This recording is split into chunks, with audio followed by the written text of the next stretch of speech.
Jericho. The name alone conjures images that have echoed through more than 3 millennia of human storytelling. Walls tumbling down at the sound of trumpets, an ancient city reduced to rubble in 7 days, a tale of faith, conquest, and divine intervention that has become one of the most recognized stories in religious history. But what actually happened at the ancient city the Bible calls Jericho? What do we know about the walls that supposedly became a death trap for its inhabitants? And how do we separate historical reality from religious narrative when examining an event that occurred over 3,000 years ago? The story begins not with crumbling walls, but with a city that had already stood for thousands of years before the Israelites ever arrived. Ancient Jericho, located at a site archaeologists now call Tel Es-Sultan, sits in the Jordan Valley just west of the Jordan River. This wasn't just any settlement. By the time of the events described in the book of Joshua, Jericho had been continuously inhabited for roughly 8,000 years, making it one of the oldest urban centers in human history. The site possessed something invaluable in the arid climate of the ancient Near East, a powerful natural spring called Ain Es-Sultan that provided abundant fresh water year-round. This spring was the lifeblood of the settlement, allowing agriculture to flourish in an otherwise harsh environment. By the Bronze Age, the period when the biblical conquest would have occurred, Jericho had evolved into a heavily fortified Canaanite city. The city sat atop an artificial mound, what archaeologists call a tell, created by thousands of years of successive settlements built one on top of another. The defensive system that protected Bronze Age Jericho was formidable by any standard. Archaeological excavations have revealed a complex fortification consisting of multiple elements working together. At the base was a massive stone retaining wall, standing somewhere between 12 and 15 feet high. Above this rose a steep earthen embankment, plastered smooth and angled at approximately 35 degrees. This type of defensive architecture is called a glacis, and it was a sophisticated military innovation of the Middle Bronze Age. The glacis served multiple purposes. The steep slope made it nearly impossible for attackers to approach the upper walls with siege equipment. The smooth plaster surface prevented soldiers from gaining footholds to climb, and the angle deflected projectiles and made undermining the foundations extremely difficult. Atop the glacis stood another massive mud brick wall, perhaps 6 to 8 feet thick and rising another 20 to 26 feet into the air. This meant that from ground level outside the city, an attacker faced a vertical obstacle of roughly 46 feet, the height of a modern 4-story building. For armies of the late Bronze Age, equipped with relatively primitive siege technology, such fortifications were nearly impregnable as long as the defenders had adequate food and water, and Jericho had both. The spring inside the city walls provided unlimited water, and archaeological evidence suggests the city possessed substantial grain stores. Under normal circumstances, a siege of such a city could last months or even years before starvation forced surrender. The population of Bronze Age Jericho was modest by modern standards. Based on the area enclosed by the upper walls, about 6 acres, archaeologists estimate the permanent population at somewhere around 200 to 500 people. However, this number would have swelled considerably during times of conflict, as inhabitants of surrounding villages fled inside the walls for protection. The defensive architecture tells us something crucial about the world these people inhabited. You don't build fortifications of this magnitude unless you genuinely expect to be attacked. The late Bronze Age Levant was a dangerous place, caught between the great powers of Egypt to the south, the Hittite Empire to the north in Anatolia, and various Mesopotamian kingdoms to the east. City-states like Jericho existed in a constant state of tension, forming alliances, paying tribute to larger powers, and preparing for the inevitable conflicts that characterized the age. This is the city the book of Joshua describes the Israelites confronting after their exodus from Egypt and 40 years of wandering in the wilderness. According to the biblical narrative found in the book of Joshua, chapters 2 through 6, the Israelites under Joshua's leadership approached Jericho as the first major obstacle in their conquest of Canaan, the promised land. The biblical account presents Jericho as a test of faith and obedience to divine commands. Before the siege even began, Joshua sent 2 spies into Jericho to scout the city's defences. These spies found shelter in the house of a woman named Rahab, described as a prostitute who lived in a dwelling built into the city wall itself. Archaeological evidence from Jericho has indeed uncovered remains of houses constructed along the walls, typically 1 brick thick, suggesting they were dwellings for the poorer inhabitants who couldn't afford better accommodations within the city proper. Rahab's actions in the narrative are crucial to understanding the psychological dimension of the story. She tells the spies that the inhabitants of Jericho have heard of the Israelites' escape from Egypt, the parting of the Red Sea, and their victories over other kings. The text describes the people of Jericho as terrified, their hearts melting with fear. In exchange for hiding the spies from the king's soldiers, Rahab extracts a promise that she and her family will be spared when the city falls. This detail, whether historical or literary, reveals something important about ancient siege warfare. Victory often depended as much on psychological warfare and the breaking of defenders' morale as on physical assault. A city whose inhabitants believed defeat was inevitable was far more likely to surrender or succumb to internal chaos. The siege itself, as described in Joshua chapter 6, defies all conventional military logic of the Bronze Age. God commands Joshua to have the Israelite army march around the city once per day for 6 consecutive days. The procession was to be led by armed men, followed by 7 priests carrying ram's horn trumpets called shofars, then the Ark of the Covenant carried by more priests, and finally a rear guard. The priests were instructed to blow the trumpets continuously as they marched, but the people were commanded to remain completely silent, not making a sound until the final day. On the 7th day, the Israelites were to march around the city 7 times. On the 7th circuit, when the priests gave a long blast on the trumpets, all the people were to shout with a great shout. The promise was that the city walls would collapse at that moment, falling flat, and the Israelites could charge straight into the city. Modern readers might dismiss this as pure mythology, an impossible tale with no basis in physical reality. But before we make that judgment, we need to understand what the ancient audience would have heard in this story. The biblical narrative presents this siege as fundamentally different from normal warfare precisely because it attributes the victory to divine intervention rather than human military prowess. The marching, the trumpets, the shouting, these weren't military tactics in any conventional sense. They were ritual actions, religious ceremony carried out in obedience to divine command. The story makes no claim that the Israelites possessed superior weapons, better training, or more effective siege equipment than other armies of the period. Instead, it presents the fall of Jericho as a miracle, an impossible event that could only be explained by divine action. The biblical account describes the walls as falling beneath themselves, a phrase in the original Hebrew that suggests the walls collapse downward and outward, rather than inward, as would typically occur in a breach caused by battering rams or sappers. This detail becomes significant when we examine the archaeological evidence. The book of Joshua continues with the Israelites storming into the city and devoting it to destruction, a practice the text calls herem. This was total warfare by ancient standards. Every living thing in the city, men, women, children, elderly, and even livestock were to be killed. The city was then burned.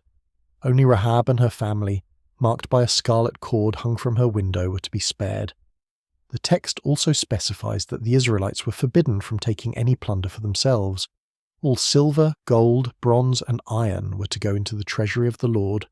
All other goods were to be destroyed with the city.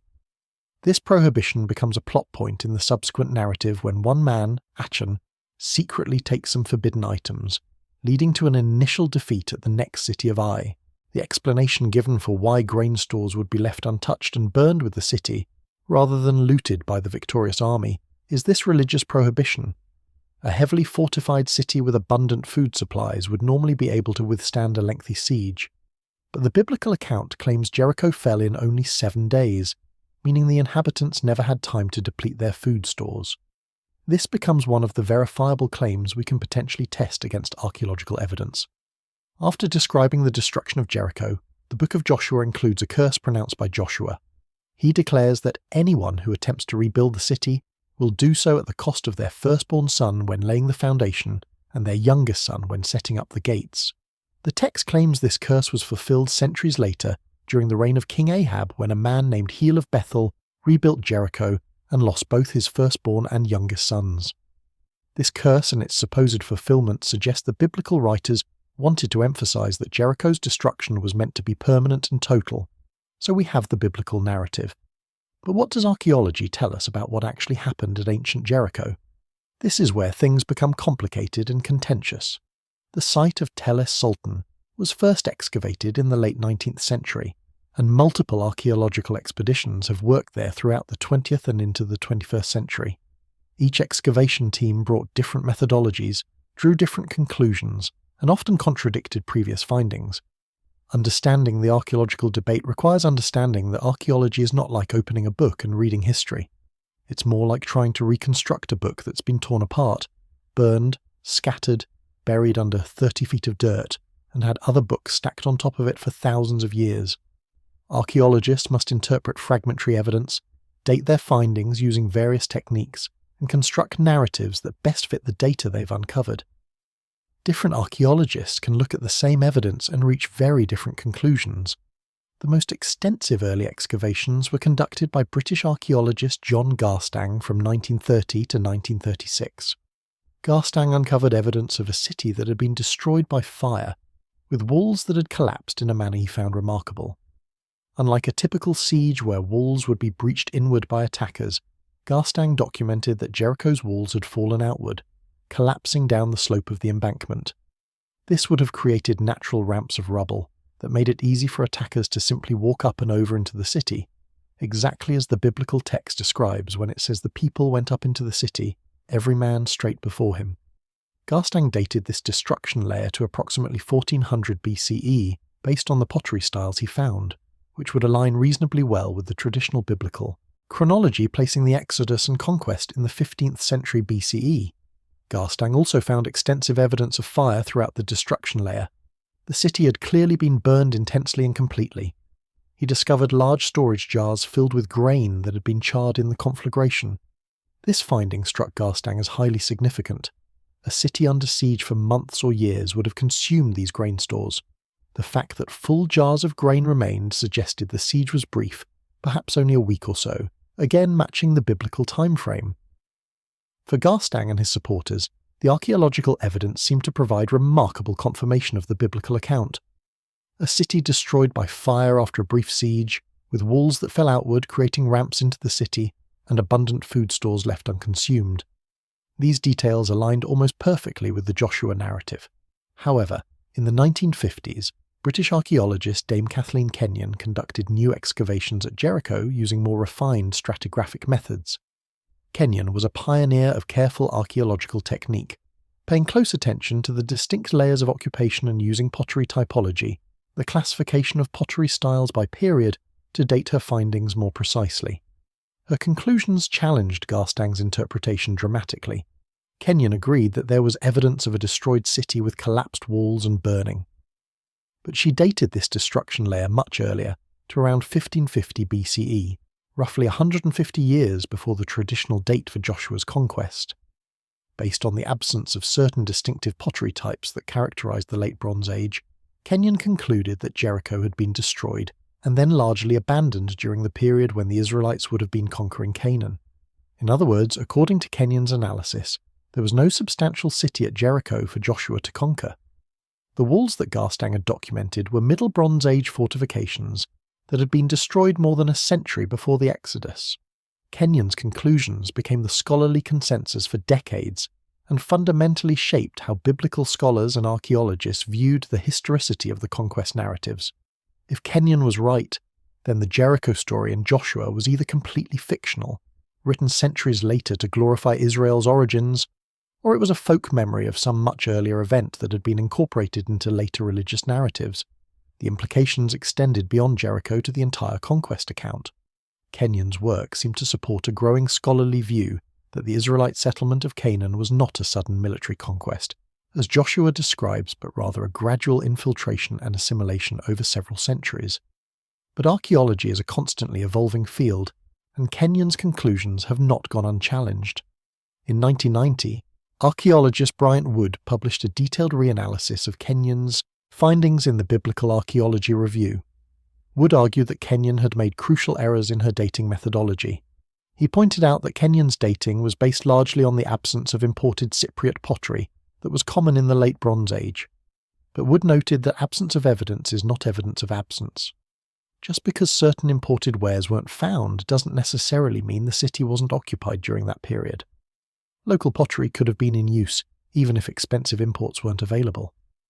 Wood drew attention to pottery that Kenyon herself had uncovered, but dismissed as intrusive from earlier levels. He argued this pottery was actually in situ, meaning it was genuinely from the destruction layer and dated to the late Bronzewist period, around 1400 BCE. Wood also highlighted that radiocarbon dating of grain samples from the destruction layer, conducted in the 1910s, returned dates that aligned better with a 1400 BCE destruction than Kenyon's proposed 1550 BCE date.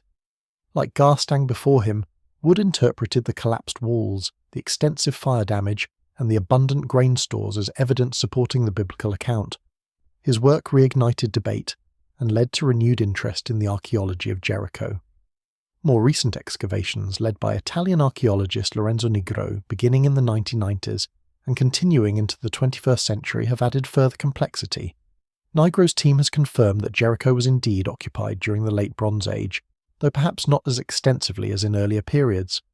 They found evidence that the massive Middle Bronze Age walls continued to be used and reinforced during the Late Bronze period, addressing one of Kenyon's objections. Nigro has also documented what he calls the Middle Building, a structure that appears to have served as an administrative centre or palace during the Late Bronze Age, which was eventually destroyed by fire. However, Nigro himself has been cautious about directly linking any destruction layer to the biblical narrative, noting that attempts to make literal archaeological correlations with specific biblical events are methodologically problematic. The current state of archaeological consensus is complex and divided. Most mainstream biblical scholars accept that the conquest narratives as presented in Joshua are not straightforward historical accounts, but rather literary and theological compositions written centuries after the events they purport to describe, incorporating folk memories, religious propaganda, and nationalist ideology. The general scholarly view is that even if some historical kernel underlies the stories, the biblical text is primarily concerned with theological messages about faith, obedience, and divine providence rather than providing accurate historical reportage. However, a significant minority of archaeologists and biblical scholars, particularly but not exclusively those working from religious perspectives, maintain that the archaeological evidence can be interpreted as supporting a historical conquest, even if the dates and precise details remain debated. This brings us to a crucial question that the title of this video raises. In what sense did Jericho's walls become a death trap? The biblical narrative doesn't actually describe the walls trapping the inhabitants in the conventional sense of siege warfare. In typical sieges of the ancient world, walls served their defensive purpose by keeping attackers out while defenders waited for relief or for the besiegers to exhaust their supplies and leave. Walls became death traps when they prevented defenders from escaping, after defeat seemed inevitable, when the choice was between death by enemy soldiers if you fled, or death by starvation if you stayed. The Siege of Jerusalem by the Romans in 70 CE provides a clear example. The city's formidable walls kept the Roman legions at bay for months, but they also prevented civilians from escaping as famine and disease ravaged the population inside. Josephus describes people trying to flee over the walls at night, only to be caught and crucified by the Romans as examples to those still inside. The walls that had protected the city became a prison from which there was no escape. But Jericho's case is different according to the biblical account. The walls didn't become a trap through prolonged siege and starvation. They became a trap in a single catastrophic moment when they collapsed. The narrative suggests that the destruction was so sudden, so complete, that there was no time for organised defence or escape. One moment the inhabitants were safe behind impregnable fortifications. The next moment those fortifications had become rubble beneath their feet, and enemy soldiers were pouring through every breach. From an engineering perspective, if the walls actually did collapse outward as both Garstang and the biblical text describe, this would have been catastrophic for anyone living along the walls or on the embankment between the upper and lower fortifications. Houses built against the walls would have been destroyed instantly, their occupants crushed or buried. The collapse would have filled the defensive ditch with rubble and created perfect assault ramps for attackers. The very structures meant to provide ultimate safety would have become instruments of death in seconds. What could cause walls to collapse in this manner? Bronze Age siege warfare rarely involved techniques that could bring down massive fortifications quickly. Battering rams existed but were relatively primitive. Undermining walls by digging tunnels beneath them and then collapsing the tunnels could work, but this took weeks or months, and the biblical account specifies 7 days. Setting fire to wooden gates was effective, but Jericho's mud brick walls wouldn't burn. The most plausible non-miraculous explanation that has been proposed is seismic activity. The Jordan Rift Valley, where Jericho sits, is one of the most seismically active regions on Earth. It lies along the boundary between the African and Arabian tectonic plates. Major earthquakes have occurred throughout recorded history in this region. Several archaeologists have noted evidence at Jericho of seismic damage, including collapsed walls that appear to have fallen outward in a manner consistent with earthquake damage rather than military assault. If an earthquake did occur during or just before an Israelite attack on Jericho, this could explain several puzzling elements of the story. The unusual pattern of collapse, the brief timeline, even the successful assault by what was presumably a relatively unsophisticated military force. A city struck by a major earthquake would be in chaos, its defences compromised, its population traumatized and disorganized. An attacking army could exploit this window of vulnerability before defenders recovered. Some scholars who accept a historical core to the Jericho story suggest this is what actually happened. An earthquake providentially timed to aid the Israelite assault, which was then interpreted through a religious lens as direct divine intervention. The biblical text itself might not be incompatible with this interpretation. Ancient peoples didn't distinguish between natural and supernatural causation the way modern people do. God worked through nature, commanding earthquakes, floods, plagues, and other natural phenomena to accomplish divine purposes. Whether the walls fell through miraculous intervention or through a providentially timed earthquake would have been a distinction without a difference to the original audience. What mattered was that the walls fell when and how they needed to, after 7 days of ritual processions enabling the conquest exactly as God had promised. But we must acknowledge the elephant in the room. The archaeological evidence for any destruction of Jericho that can be confidently dated to the period of a historical Israelite conquest remains contentious and disputed. Carbon dating, pottery analysis, and stratigraphic interpretation all involve margins of error and competing methodologies. The fact that reputable archaeologists examining the same site can date the same destruction layer 150 years apart tells us that we're working with incomplete and ambiguous evidence. Moreover, even if we could definitively prove that Jericho was destroyed by fire around 1400 BCE with walls that collapsed outward, this wouldn't necessarily prove the biblical account is historically accurate in all its details. Cities in the ancient Near East were destroyed frequently. Fires were common. Earthquakes occurred regularly. Finding evidence of a destroyed city tells us a city was destroyed, but it doesn't tell us who destroyed it, why, or under what circumstances. Archaeological evidence can neither prove nor disprove claims of divine intervention, miraculous wall collapses triggered by trumpet blasts and shouting, or the specific religious and military practices described in Joshua. These elements belong to the realm of faith and religious narrative, not to what can be demonstrated through excavation and analysis of ancient remains. What archaeology can tell us is that Bronze Age Jericho was indeed a heavily fortified city with impressive defensive walls, that it was occupied during the general period when a conquest might have occurred, that it was destroyed by fire at least once, possibly multiple times, and that after its Bronze Age destruction it remained largely unoccupied for several centuries before being resettled. These facts are consistent with the broad outlines of the biblical narrative, but they're also consistent with many other possible scenarios. The conquest narratives in the Book of Joshua need to be understood in their literary and religious context. The book was not written as a modern historical account, attempting to reconstruct events with documentary accuracy. It was composed by religious authors, probably centuries after the events described, to communicate theological truths about God's relationship with Israel, about faith and obedience, about the consequences of disobedience, and about Israel's claim to the land of Canaan. The story of Jericho serves multiple purposes in this religious narrative. It demonstrates that Israel's victories came not from military might, but from obedience to God. It establishes that Canaan's conquest was divinely sanctioned and divinely accomplished.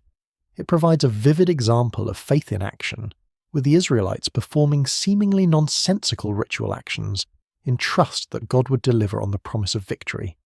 It warns against disobedience through the story of Achan taking forbidden plunder and causing defeat at Ai. And it shows mercy even to outsiders like Rahab, who demonstrate faith and assist God's people. These are the purposes the narrative is designed to serve. Whether it also preserves accurate historical memory of actual events is a separate question that has been debated for over a century and will likely continue to be debated for many more. The question of historicity matters differently to different audiences. For believers who accept the Bible as divinely inspired scripture, the religious truth and theological meaning of the narrative may be more important than its historical accuracy in every detail. Many religious readers can accept that the conquest accounts may contain legendary and literary elements, while still believing they preserve meaningful truths about God's actions in history. For historians and archaeologists approaching the text as an ancient document to be analysed like any other ancient text, questions of historical accuracy are central. They want to know what actually happened as best it can be reconstructed from available evidence, regardless of how this aligns or conflicts with religious narratives. What should we make of the title question then? Did city walls become death traps instead of protection at Jericho? According to the biblical narrative, absolutely yes, in the most dramatic and complete way imaginable. The walls that the inhabitants of Jericho trusted for protection became the instruments of their destruction when they collapsed in an instant, allowing enemy forces to pour through. The fortifications designed to make the city impregnable became rubble that buried defenders and provided ramps for attackers. The security that came from living behind strong walls transformed into vulnerability and death when those walls failed catastrophically. This is the story the text tells, a story of complete reversal, where strength becomes weakness and protection becomes destruction. Whether this reflects historical events or represents religious storytelling about God's power to overturn human strength remains an open question on which reasonable people disagree. What's not in question is that the story of Jericho's walls has had enormous cultural impact lasting more than 3 millennia. The image of impregnable walls falling to trumpet blasts and shouting has become a powerful metaphor in Western culture. Civil rights activists sang about the walls of Jericho as a symbol of seemingly insurmountable barriers that faith and persistence could overcome. The story has inspired countless works of art, music, and literature. It appears in Jewish, Christian, and Islamic religious traditions, though with different interpretations and emphasis. The archaeological site itself has been designated a UNESCO World Heritage Site, recognized as one of the earliest examples of permanent human settlement and urban fortification in history. Modern visitors to Tel es Sultan can walk among the excavated remains and contemplate the layers of human history buried in that ancient mound. Standing at Jericho today, you can see the spring that attracted the first settlers 10,000 years ago. You can trace the foundations of walls that once seemed unconquerable. You can imagine what it must have been like for both attackers and defenders confronting those massive fortifications. Whether you choose to accept the biblical account as historical truth, dismiss it as legend, or find some middle ground where faith and historical inquiry meet, the story continues to fascinate. Jericho represents one of those rare places where archaeology, ancient history, and religious tradition intersect in ways that generate ongoing debate, research, and reflection. The walls of Jericho, whether they fell to trumpet blasts or earthquakes or military assault, or never fell quite the way the story describes, remain one of the most debated topics in biblical archaeology. They remind us that the line between history and story, between fact and faith, between what we can prove and what we believe, is often more complex and ambiguous than we'd like to admit. In the end, perhaps the most honest answer to what happened at Jericho is simply that we don't know with certainty, and we may never know. The events, if they occurred, took place more than 3,000 years ago. The evidence is fragmentary and ambiguous. The textual accounts we possess were written centuries after the fact by authors with religious and political agendas. Archaeology can tell us much about how people lived, what they built, and when civilizations rose and fell. But it cannot always tell us the full story of specific events, particularly events that ancient writers presented as miraculous. We're left with fascinating evidence, competing interpretations, and a story that continues to inspire belief in some and skepticism in others. What we can say is that ancient Jericho was real, its walls were real, its destruction was real, and the question of how and why those walls fell continues to invite investigation, debate, and wonder. Whether those walls became death traps through divine judgment, natural disaster, military conquest, or some combination we don't fully understand. The story reminds us that even the strongest human defences are ultimately vulnerable, and that faith, whether vindicated by history or expressed through story, has shaped human civilization as powerfully as any fortress walls ever could. The walls of Jericho represent something deeper than just a military engagement or archaeological puzzle. They symbolize humanity's eternal tension between security and vulnerability, between trusting in physical defenses and recognizing their ultimate limitations. To fully understand what made Jericho's story so significant, we need to examine the broader context of Bronze Age warfare, the psychology of siege warfare, and why this particular conquest narrative became so central to Israelite identity and later Western civilization. Bronze Age warfare in the Levant was fundamentally different from modern warfare in ways that shaped how ancient peoples understood conflict and divine intervention. Armies were small by modern standards, typically numbering in the hundreds or low thousands rather than tens of thousands. Professional standing armies barely existed. Instead, city-states mobilized citizen militias supplemented by small groups of professional warriors and chariot crews. A city like Jericho could probably field a defensive force of perhaps 200 to 300 fighting men, supplemented by able-bodied civilians in emergencies. Against this, the biblical account describes Joshua commanding an army of 40,000 men, though this number is almost certainly exaggerated or represents a mistranslation of military units.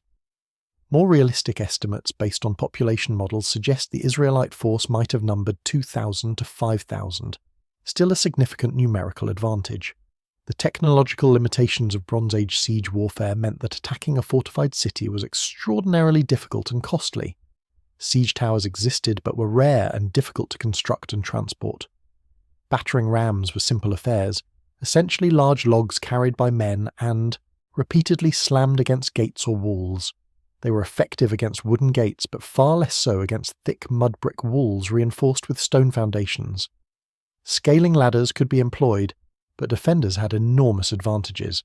They could pour boiling oil or water on attackers, drop stones, fire arrows downward at exposed climbers, and push ladders away from walls. Attempting to storm walls directly typically resulted in catastrophic casualties for attackers. This meant that most successful sieges relied on one of several alternative approaches. The first was starvation. Surround the city, cut off all supplies, and wait for the defenders to run out of food and water. This could take months or years and required the besieging army to maintain their own supply lines while preventing any relief forces from breaking the siege. The second was treachery. Bribe or persuade someone inside to open the gates. Ancient texts are filled with accounts of sieges ended by traitors who let attackers in under cover of darkness. The third was intimidation and negotiation. Demonstrate overwhelming force, perhaps execute a few prominent citizens who ventured out and convinced the city to surrender on terms rather than face total destruction. The fourth, rarely successful, was to find or create a weakness in the defences. Discover an unguarded postern gate, a section of wall in poor repair, or a water tunnel that could be infiltrated. What made fortified cities like Jericho so formidable was that they negated the attacker's numerical advantage. A few hundred defenders on walls could hold off thousands of attackers indefinitely as long as supplies lasted. The defensive multiplier effect of fortifications was enormous. Historical analysis of pre-gunpowder sieges suggests that attackers typically needed a 5-to-1 or even 10-to-1 numerical advantage to have a realistic chance of success, and even then casualties would be heavy and success far from guaranteed. This is why the biblical narrative presents Jericho as such an insurmountable obstacle. The city's fortifications were state-of-the-art for the Bronze Age. It had unlimited water from its spring. The flat plain surrounding it offered no cover for attackers. Any conventional assault would be suicidal. Understanding this military context makes the unconventional nature of the biblical siege strategy more significant. Marching around the city once per day for 6 days, then 7 times on the 7th day, serves no obvious military purpose. It doesn't weaken the walls, doesn't cut off supplies, doesn't even constitute a proper blockade since it's described as a procession rather than a surrounding cordon. From a conventional military perspective, it's nonsensical. This appears to be precisely the point the narrative wants to make. Human military wisdom and conventional tactics are irrelevant when God is the one fighting the battle. The Israelites' role is simply obedience to divine commands, even when those commands make no tactical sense. The psychological dimension of this approach deserves attention. Imagine being a defender on Jericho's walls, watching this strange procession circle your city day after day. The attackers make no assault, set up no siege works, don't even shout threats or demands. They simply march in complete silence except for the haunting sound of rams' horn trumpets, blown by priests surrounding a golden box they clearly consider sacred. This would have been deeply unsettling. Ancient peoples were profoundly religious and believed that gods actively intervened in human affairs. The Canaanites would have recognized this as ritual religious warfare, an attempt to invoke divine power against their city. They would have been conducting their own rituals inside the walls, appealing to their gods for protection, offering sacrifices, consulting priests and diviners about what the strange Israelite processions meant. The biblical text captures this psychological warfare dimension through Rahab's testimony. She tells the Israelite spies that the inhabitants of Jericho have heard about the miraculous events surrounding Israel's exodus from Egypt and their victories over the Amorite kings east of the Jordan. Her statement that the people's hearts have melted with fear and that no courage remains in anyone suggests a population already demoralized before the siege even began. This is not unrealistic. Ancient Near Eastern warfare involved significant psychological and supernatural dimensions. Cities surrendered not just because of military defeat, but because they believed their gods had abandoned them or that the enemy's gods were more powerful. The prohibition against plundering Jericho mentioned earlier requires deeper examination because it relates directly to ancient concepts of sacred warfare. The Hebrew term harem, sometimes translated as the ban or devoted to destruction, represented a total consecration of conquered enemies and their possessions to God. Everything was to be destroyed except precious metals which went into the sanctuary treasury. No Israelite soldier could keep any plunder. This practice, shocking to modern sensibilities, was not unique to Israel. Similar practices existed throughout the ancient Near East, where cities could be devoted to particular gods. Archaeological evidence from various sites in the region shows cities that were completely destroyed with valuable items left in the ruins, suggesting something other than normal conquest and plunder motivated the destruction. The harem served multiple purposes in Israelite religious thought.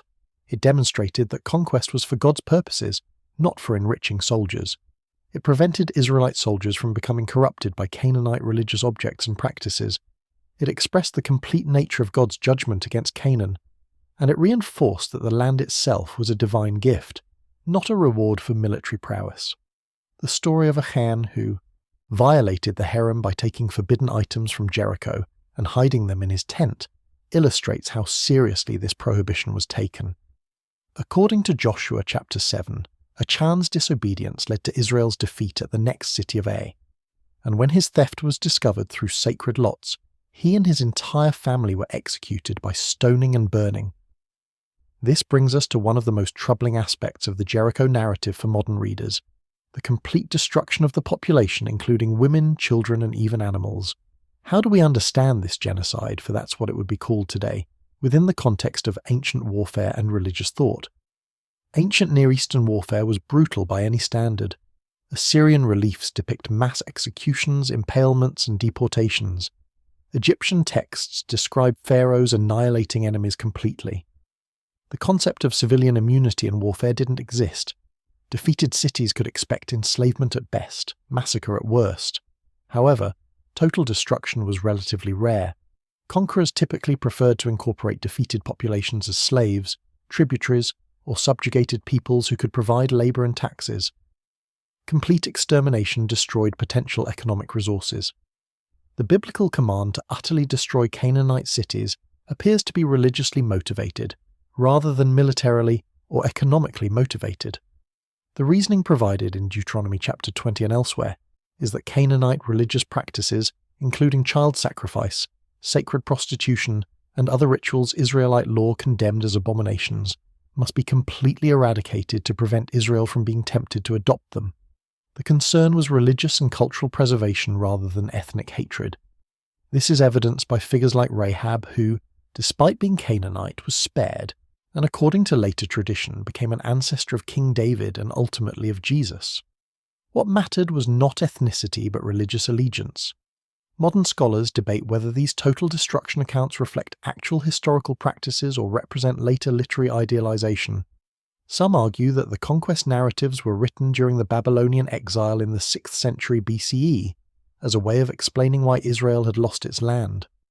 The logic would be that Israel had failed to completely destroy the Canaanites as commanded, had instead assimilated with them and adopted their religious practices, and was therefore being punished by losing the land to Babylon. The harem ideology in this reading serves as retrospective explanation, rather than description of actual Bronze Age practice. Archaeological evidence from many sites mentioned in Joshua shows continuity of occupation rather than destruction layers, suggesting that whatever Israelite settlement of Canaan actually looked like, it probably involved more gradual infiltration and assimilation than sudden violent conquest and total destruction of existing populations.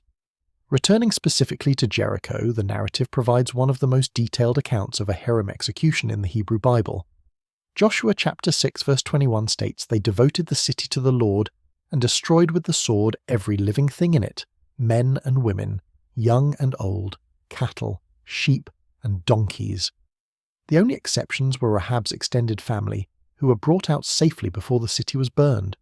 The text emphasizes that they burned the whole city and everything in it, with only the silver, gold, and articles of bronze and iron going into the Lord's treasury. Joshua then pronounces his curse on anyone who rebuilds the city. The totality and finality of the destruction is stressed repeatedly. From an archaeological perspective, if this destruction occurred as described, we would expect to find clear evidence. A destruction layer with extensive burning, collapsed walls, human remains, destroyed buildings, and evidence of abandonment following the destruction. As discussed earlier, archaeologists have indeed found destruction layers with burning at Jericho, but dating them confidently to a period matching the biblical chronology remains contentious. Moreover, finding evidence of destruction doesn't tell us who destroyed the city or why. Jericho's strategic location and valuable water source made it a target throughout its history.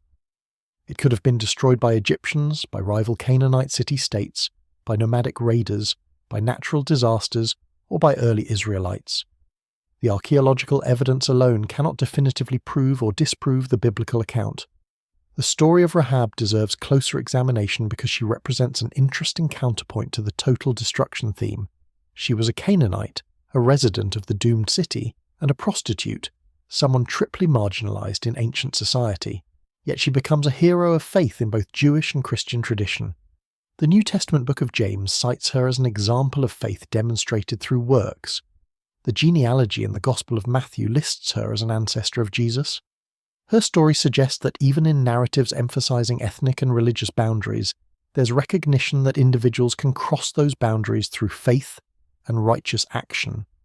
Her decision to hide the spies, rooted in her belief that Israel's God was the true God, saved her life and brought her into the covenant community. The scarlet cord that Rahab hung from her window as a sign to spare her household has become rich with symbolic meaning in later interpretation. Some see it as foreshadowing the blood of the Passover lamb that protected Israelite households in Egypt, or the blood of Christ that saves believers. The location of her house in the wall becomes significant.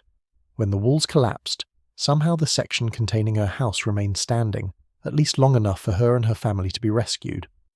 The text doesn't explicitly state this, but it's implied by the fact that she was saved by hanging the cord from her window in the wall. If that section of wall had collapsed like the rest, she would have died with the other inhabitants. This has led to speculation about whether the collapse was truly total, or whether certain sections remained standing, though the text's emphasis is clearly on comprehensive collapse that left no section defensible. The archaeological remains of houses in Jericho's walls add an interesting dimension to this discussion. Both Garstang and Kenyon found evidence of domestic structures built along and even into the city walls. These would have been the poorest quality housing, one-room dwellings occupied by those who couldn't afford better accommodations within the city proper. The walls, while providing protection for the city, also served as ready-made exterior walls for these marginal dwellings. Living in the wall was living on the literal and social edge of the community. That Rahab lived in such a location fits the narrative's presentation of her as a marginal figure. It also means she and others like her would have been most vulnerable when the walls collapsed. Those living in the wall would have been crushed or buried immediately when it fell. Moving beyond the specific events at Jericho, we need to consider why this story became so central to Israelite identity and later Western religious tradition. The fall of Jericho is presented as the first major victory in the conquest of Canaan, setting the pattern for subsequent campaigns. It demonstrated several key theological principles that shaped Israelite self-understanding. First, that God fights for Israel when Israel is obedient. Second, that conventional military wisdom is irrelevant when God has commanded a specific course of action. Third, that no obstacle is too great for God to overcome. Fourth, that disobedience has severe consequences, as Achan discovered. Fifth, that faith can be found even among Israel's enemies, as Rahab demonstrated. These themes resonated throughout Israelite history. When later generations faced seemingly impossible obstacles, prophets and leaders would point back to Jericho as proof that God could deliver them. When Israel suffered defeats, the lesson was that they had strayed from obedience, as in the Achan incident.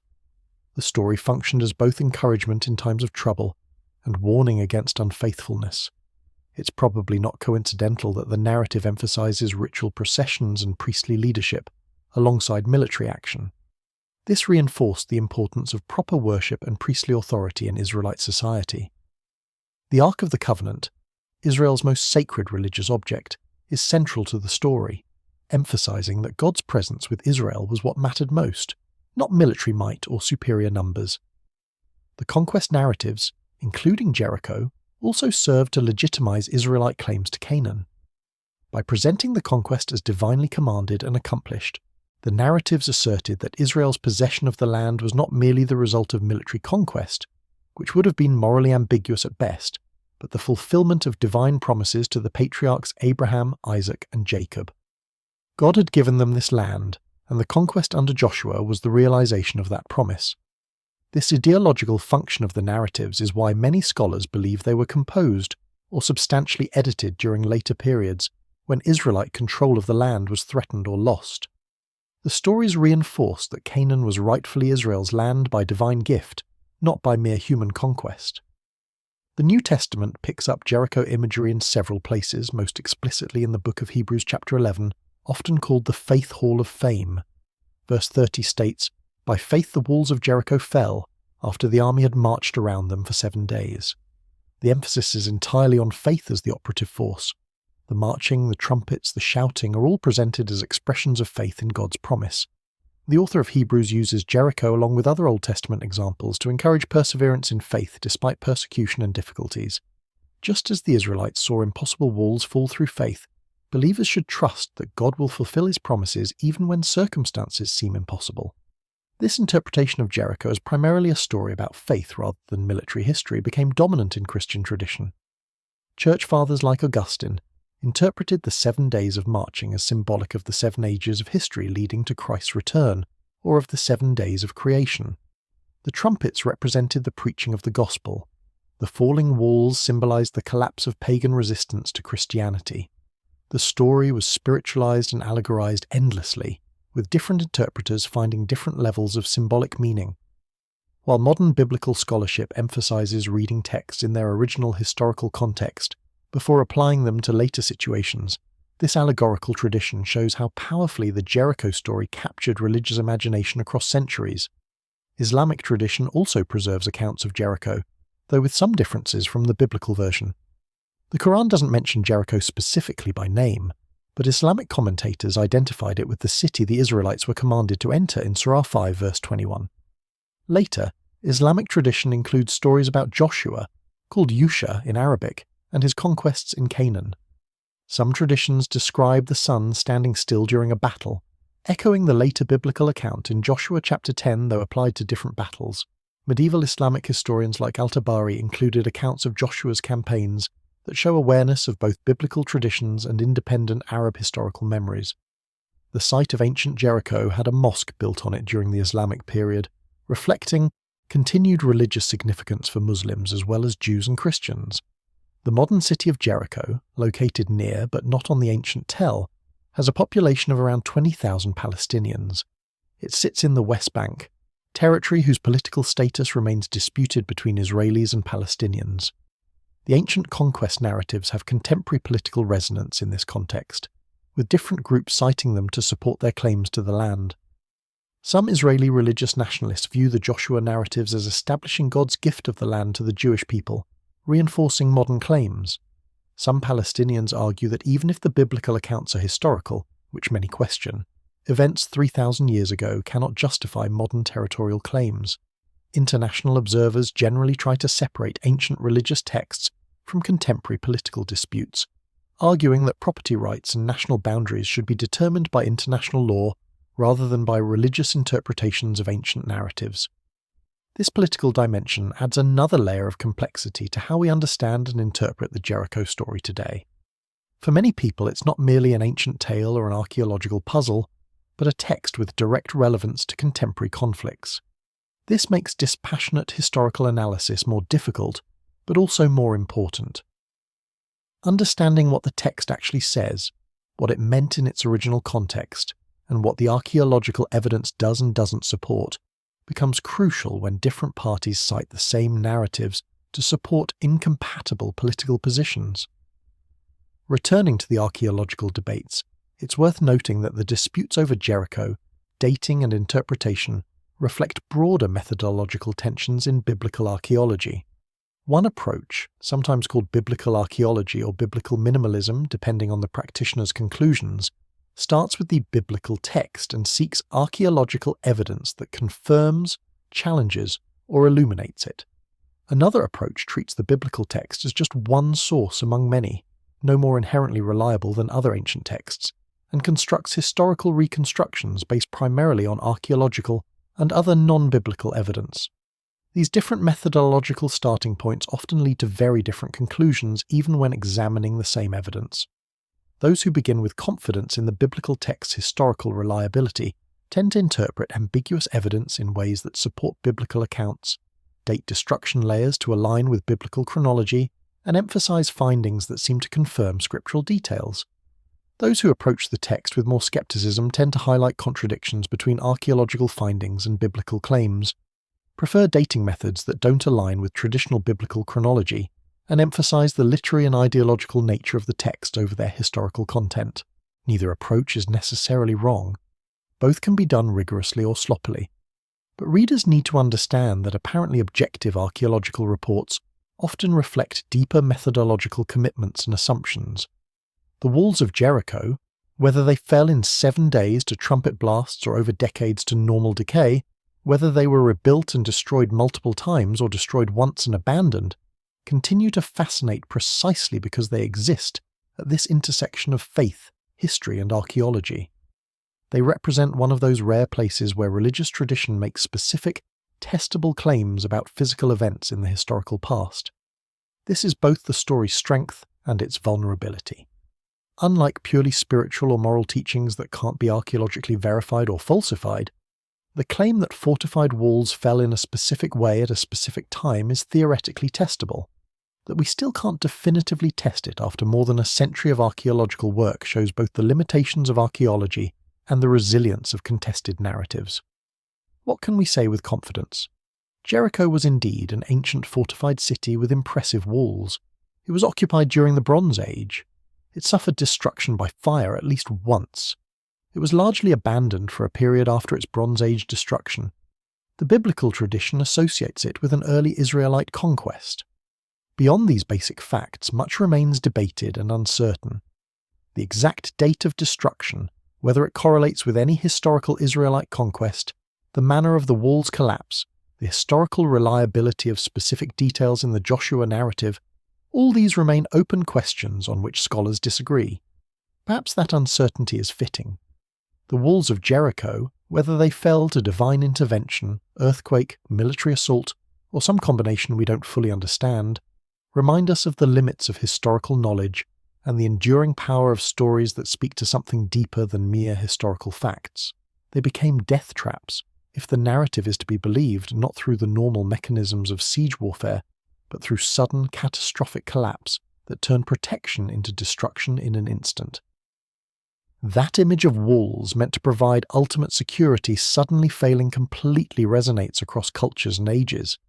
It speaks to human vulnerability despite our best defenses, to the uncertainty of life, to the possibility that what we trust most might fail us when we need it most. The Jericho story endures because it addresses fundamental human questions about power, faith, security, and vulnerability. It challenges assumptions about military might determining outcomes. It suggests that ritual and religious devotion might matter more than tactical brilliance. It presents history as the stage on which divine purposes play out, rather than merely the result of human decisions and chance. Whether one accepts these religious claims or not, they've shaped how millions of people across 3 millennia have understood history, warfare, faith, and human destiny. The walls of Jericho, standing or fallen, ancient or imagined, continue to speak to something deep in the human experience. And that perhaps is why we keep returning to this ancient story, keep excavating that ancient mound, keep debating what really happened all those centuries ago when walls that should have protected a city became instead, according to a story that won't die, the instrument of its destruction.